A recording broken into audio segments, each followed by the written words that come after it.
very rough. Some of the shacks left out as inviting or special. It made me very curious. I will try to come closer tomorrow. My second expedition to the village of the natives has been foiled by an unexpected problem at the bridge. I'm afraid it was due to be a slight miscalculation on my part, an indication that I should be focusing more on the task at hand and put my sudden love for all African things aside for a moment. It was my fault. I accept it. They're at it again, lurking behind the forest. It's amazing how they have changed our perception of the surroundings. At first we were delighted with the quiet nature of the place. Now we fear what horrors might be concealed in the dark and foreboding cloak of trees. Tops loom above us, overshadowing the bridge. Strange noises haunt our meals. Even the river is telling ungodly secrets. We could be, of course, a bit more sensitive towards distractions, but I can't help feeling the area has, in fact, become more sinister. And yet I'm looking forward to satisfying my curiosity about the tribe.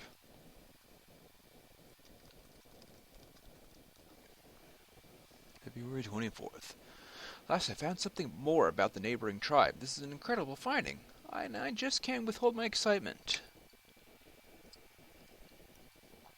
Some elders at the local town happen to know about them, but only through stories they heard. The most surprising thing is that the tribe is assumed to be extinct long ago, but according to my vague descriptions, the elders think we could be dealing with a legend here.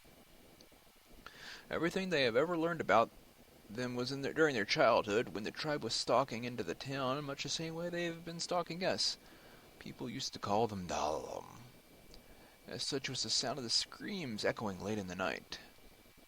They come into the streets and see an evil glitter atop the hill, or in the distance some would say it was a fire, others cursed spirit of an ancient god. Whatever it was, they say the bright light amid those fantastic screams was bone-chilling. The macabre scene would suddenly stop just as it had begun, out of nowhere, never to be seen again in days to come. Intervals between those horrible nights became longer and longer until they soon faded into oblivion. The tribe apparently had retreated back into obscurity, till now. They were later known as the Dalamar, although none of the people I spoke with could possibly remember its origin.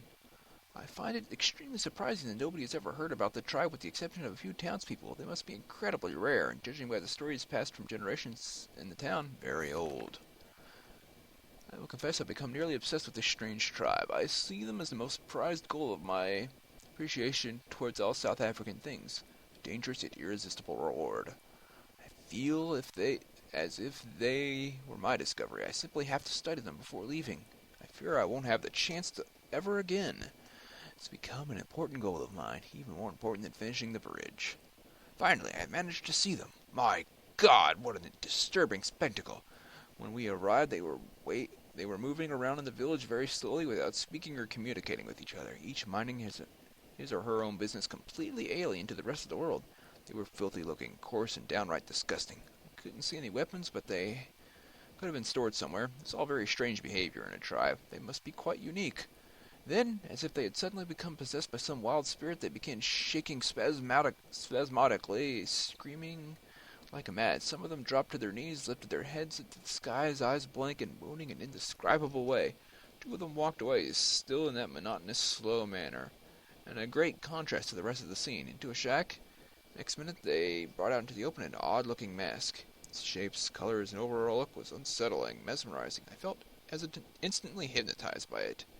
It rendered my modest collection of African curiosities into dull and uninteresting items. The mask was very ominous, and the whole tribe seemed to greatly revere it. Soon they began to gather around it, moving in circles, fluttering, chanting a guttural psalm.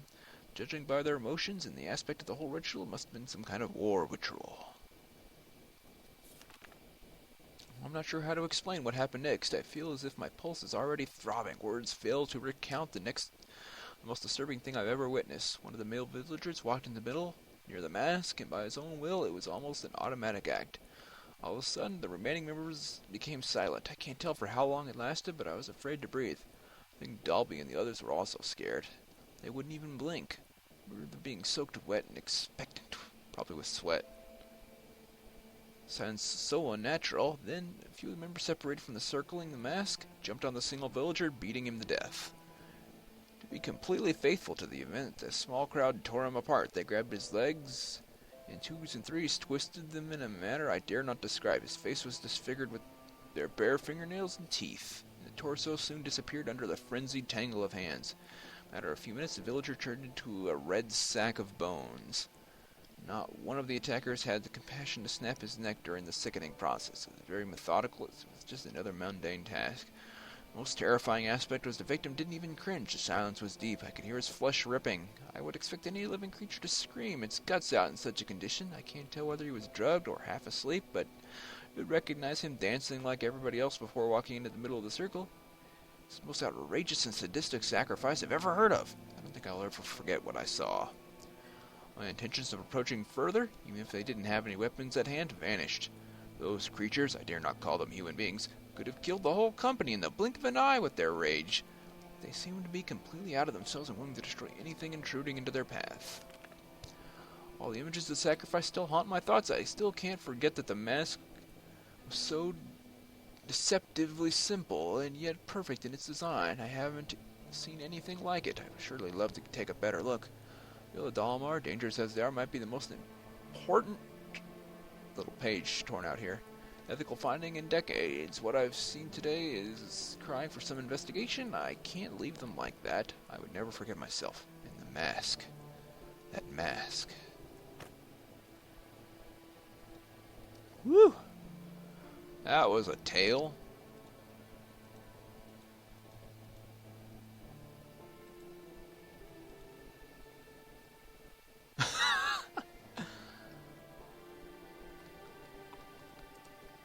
I am amused.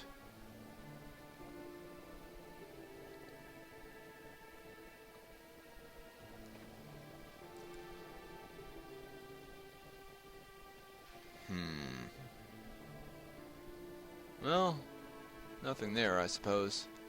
We've got this thing, and we've got this. How do I open this? It's an envelope. I want to look at it. Oh, I know what to do, I think. Magnifying glass. Envelope was empty.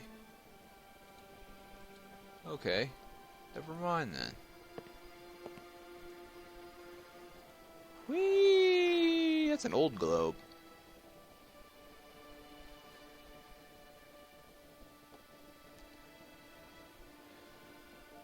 Okay. Let's go check out the kitchen, I guess. Dining room, maybe?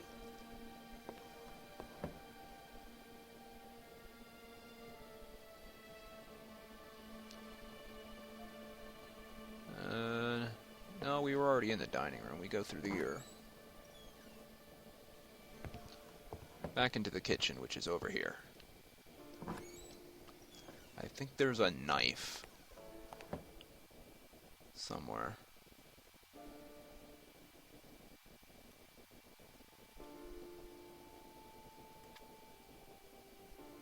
Okay, the stove's stuck.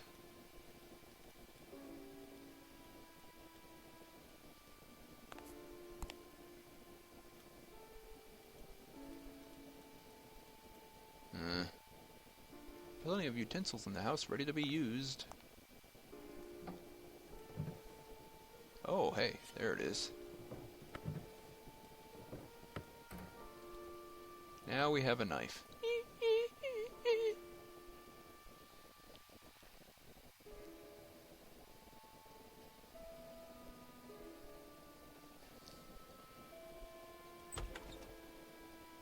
Huh, bones. Why are there bones there? And liquor? And ancient milk. Ooh, ancient milk. Close it! Close it! Before the smell gets out!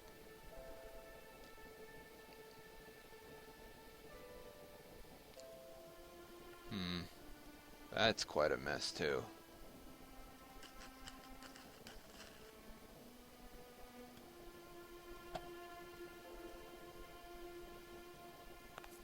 Let's go in here.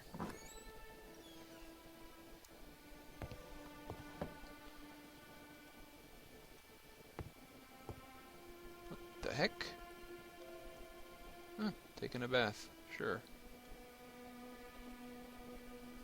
Almost as a sheet of paper on the pile of curious markings, so I grabbed it to have a closer look.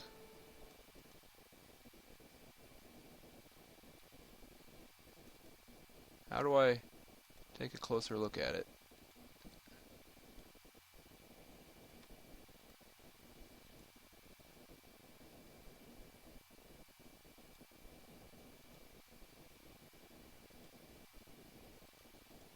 Okay.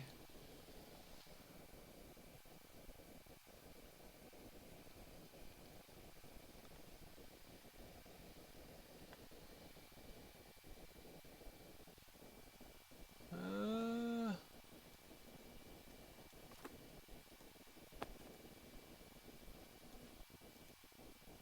Squirrel. Nice.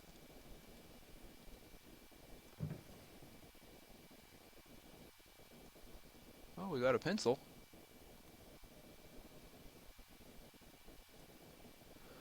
Back at the kitchen I had just left. As for the vase, it definitely rang a bell. Yeah, I remember that vase. We were looking at it at that curtain.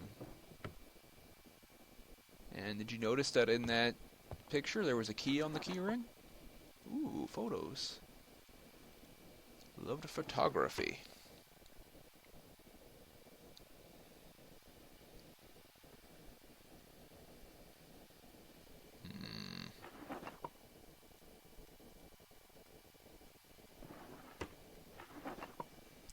Nothing here. Nope. What's this? More photos. There's the bridge, I guess. Or a bridge, anyway. I don't know if it's the bridge, but whatever. Let's try this room.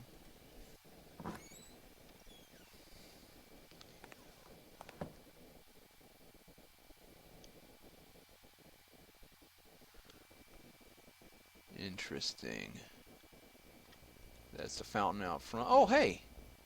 This is the bathroom. There's the picture that was floating in the water. You guys remember that.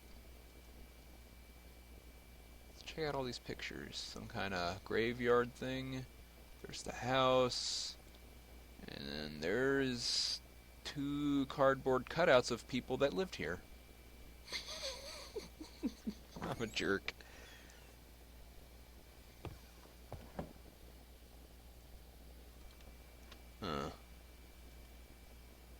Edge to reveal what appeared to be a letter in Italian. Oh, you traced the words that were already there.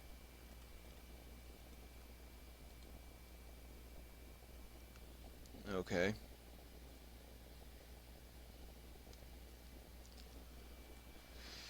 Well,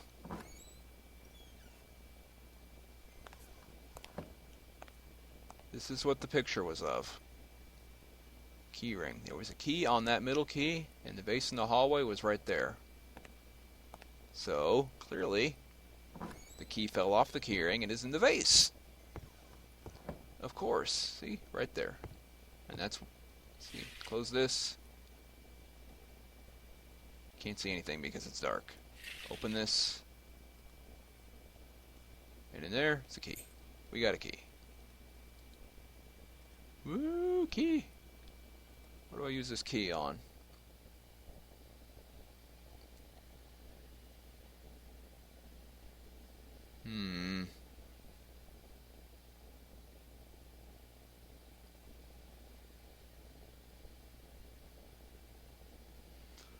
Oh, let's go upstairs.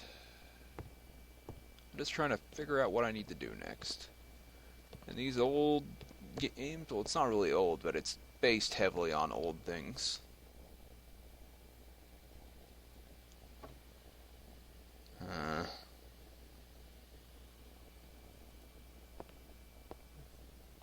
So there's triggers.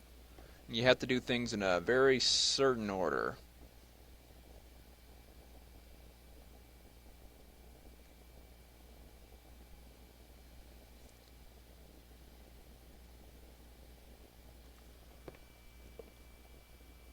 And if you don't, then nothing happens. Things happen slowly.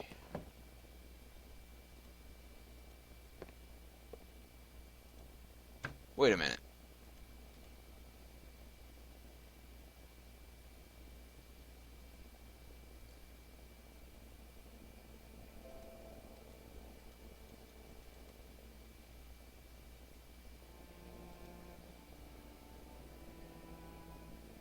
I see those hinges.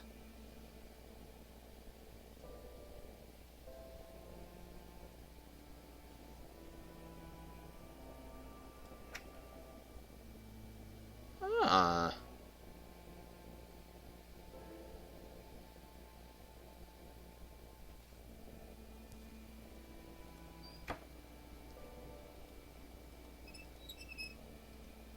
Oh. I suppose that's what I missed.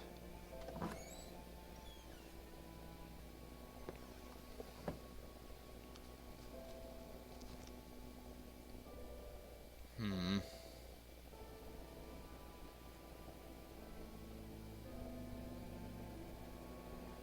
I think that's everything we can do today. Let's see if I'm tired yet.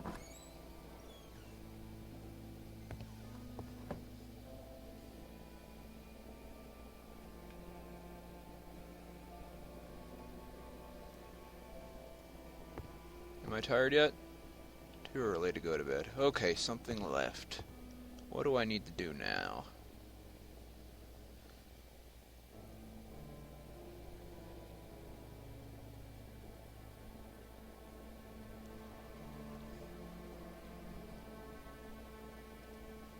Let's just go upstairs.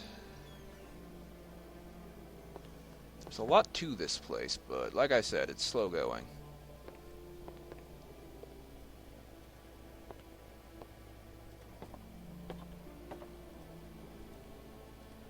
No, go up, up. There we go.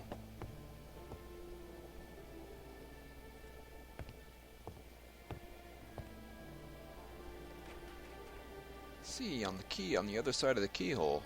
Huh.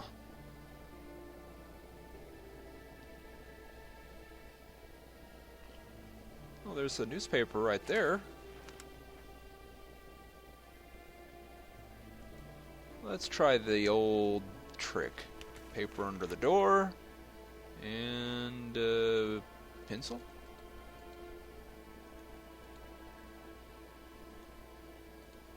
No. Pin? No. Boop. This thing? Knock down the key to help with the boring tool. Now let's get that key. Piece of paper noticed that the key had gotten stuck behind the door. Or said that dumb technique work. I can't believe it.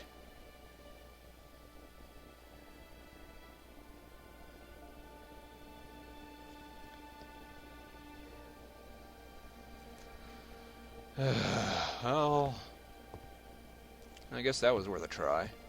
Whoop. I've gotten as far as the 3rd day before, but it's been a while.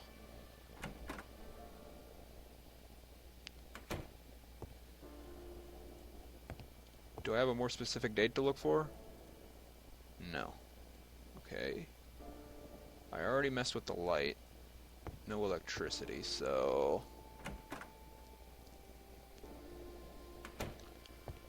maybe we need to call our friend. Inform him of what we have discovered thus far.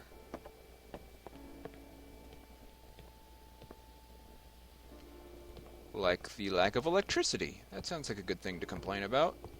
This is the right way, right? Or is this the kitchen? I think this is the dining room. Yeah, that's right. Alright. No power.